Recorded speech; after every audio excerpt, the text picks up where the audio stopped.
What the is wrong with Bobby Kennedy? Okay. He's a walking, talking conspiracy theory, the New York Times. Independent presidential candidate Robert F. Kennedy Jr. is accusing big tech of censoring his latest political ad, saying Facebook and Instagram blocked a link to the new video on Sunday. Parent company Meta called it a mistake, saying the link was wrongly flagged as spam and unblocked it within hours. But Kennedy's campaign quickly pounced, posting a TikTok compilation of broken or blocked links. The 30-minute ad, narrated by Woody Harrelson, portrays Kennedy as a champion for a clean environment and good governance. I realize you probably heard a lot of bad stuff about him these last few years. But what if the bad stuff you've heard wasn't even true?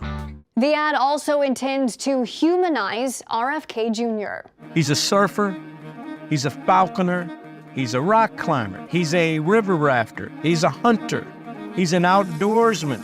Kennedy's skepticism on vaccinations and allegations of government overreach highlighted in the ad gained traction during the pandemic, but led to his account being removed.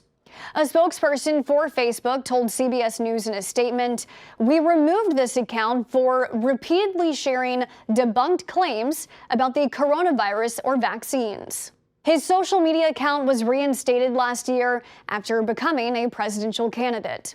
The campaign faces further challenges.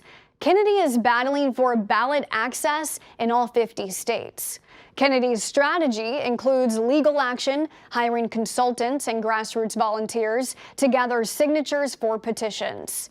Each state presents different obstacles, with varied rules for getting on the ballot.